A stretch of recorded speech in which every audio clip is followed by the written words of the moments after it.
زما قابل قدر معزز سامعین و حضرات ورونو، میاشت د رمضان المبارک پټولو میاشتو کې هغه عظیم القدر ده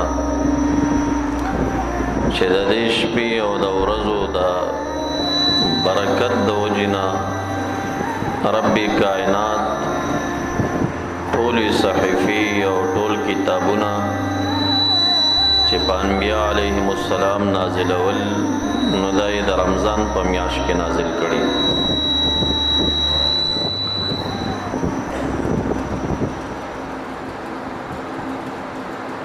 د دې میاشتې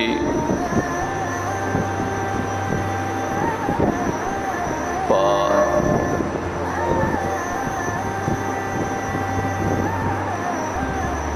د رمضان 3 ورځې تېرې شوې وي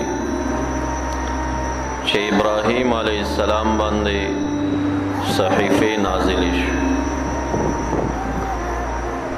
او د موسی علیه السلام تورات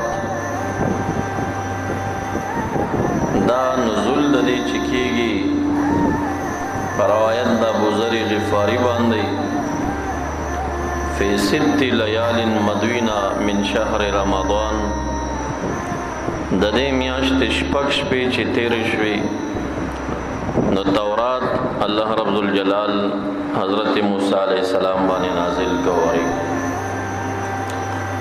وانزل زبور داود علیہ السلام فی 18 لیلة مضت من شهر رمضان. او عیسی علیہ السلام داود علیہ السلام باندې چې زبور شریف نازل شوی او دا د رمضان د میاشتې 18 ورځ. وانزل انجیل عیسی علیہ السلام فی 13 لیلة مضت من شهر رمضان. او عیسی علیہ السلام ته انجیل شریف د رمضان شریف په 13 ورځ باندې ورکړل شوی.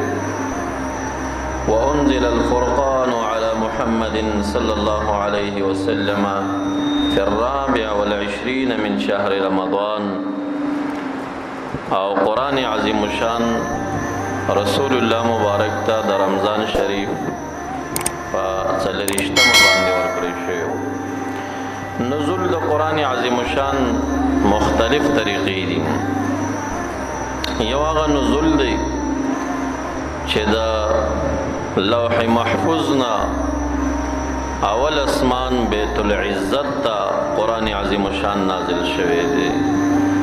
دا د لکونو زرګونو فرشتو په جلوس کې د حضرت جبرائیل علیہ السلام په مشرۍ باندې د لوح محفوظ نه دا تمام قرآن په یو دفعه باندې اول اسمان بیت العزت د بیت الله شریف په محاذات برابر د فرشتو د عبادت یو کور دی په اول اسمان کې بیت العزت ورته وي او په اوم اسمان کې بل کور دی هغې ته بیت المعمور ویلی شي. دا د الله تعالی د فرشتګانو عبادت خانې دي.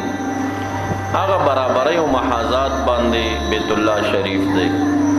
دا د انسانانو د پاره الله تعالی چې د عبادت یو مرکز او قبله ګرځولې ده. نو دغه بیت الله شریف په برابرۍ اول اسمان کې بیت العزت راشي، بیا مخامخ اوم اسمان کې په دغه برابرۍ باندې بیت المعمور راشي، بیا په هغه محاذات باندې بیا عرش راځي، په هغه محاذات باندې عرش راځي. نو دا اول اسمان ته دا په 28 د رمضان باندې راوړل شوی. آغاز او بدء د وحی چې پر رسول الله مبارک باندې کېدا نو دا 30 د رمضان او باقی چې بیا ټول قرآن کریم نازل شوی دی نو دا د رمضان نه بهرم نازل دی او ټیم په ټیم چې څومره ضرورت موافق الله تعالی دا نازل کړی دی. د دې نزول دنیا ته په 30 کالو کې شوی دی او د دې نزول د لوح محفوظ نه اول اسمان بیت العزت ته په یوه شپه باندې شوی دی.